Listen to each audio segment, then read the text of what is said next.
During today's spur-of-the-moment media blitz from the president, he called North Korean leader Kim Jong-un a, quote, strong head of state.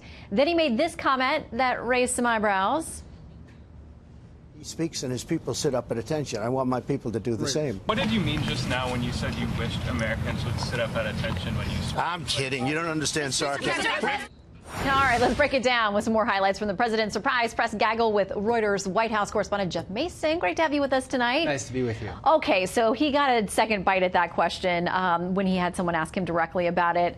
He does speak often in hyperbole and sarcasm. What did you make of that exchange? He does, and as you said, he had a chance to answer that when he was asked about it, and he said he was joking. But I think one of the reasons it hasn't sat well with some people is that he does often make comments that are positive or praising of dictators and hardline leaders, and that comes in the context of just having gotten back from the G7, where he was doing the opposite in many cases about U.S. allies.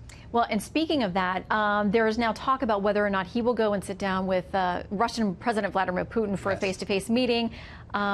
Here's what he said on that point today. It's possible that we'll meet, yeah. And I thought, this all started because one of you asked, should Putin be in the G7? I said, no, he should be in the G8. A few years ago, Putin was in what was called the G8. I think it's better to have Russia in than to have Russia out. It seems to be his theory, at least what I infer from that, is that they are major players in everything that's happening from Syria to North Korea, the Middle East, and that if you're going to work on solving those kinds of problems, he wants them to be at the table. Otherwise, you're negotiating in vain. How did you take it? I mean, he's taken a lot of heat for that. He has, but he's taken a lot of heat for some time for the relationship that he has wanted to build with Russia. He's obviously has this Russia investigation going on at the same time, so there's a lot of political risk and heat for him there anyway. And there's the fact that President Putin was kicked out of the G8, which became the G7, because of having annexed Crimea.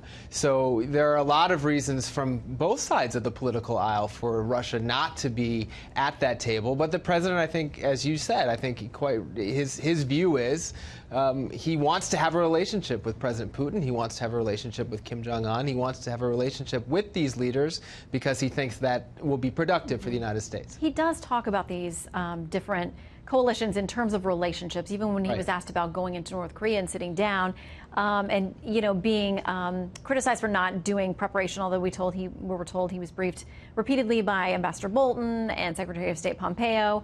But he kept talking about the fact that for me, it's about a relationship. I want to sit down face to face with this guy and see if we can connect. And now he says they did. Exactly. And he is a leader both before he became a politician and now in the White House who operates very much on instinct and building that relationship, be it in his business career or now that he's in the White House. Now, not everyone thinks that's good enough, but that's a lot of where his confidence comes from.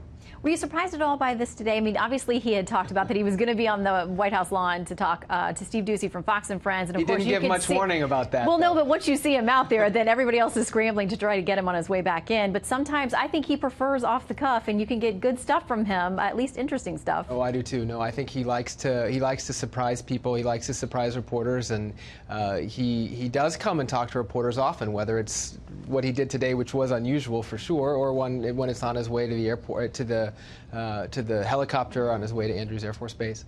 Yeah. So we get chances to ask him questions, and he makes news at them, be it on Russia or anything else. He does. The shouted question with him usually pays off, even as the handlers are saying, that's it, get out. He likes to engage. He does. Yeah. He really does. And he likes to joust as well, as Agreed. you know. Yeah. Jeff Mason, thanks for joining us tonight. My pleasure.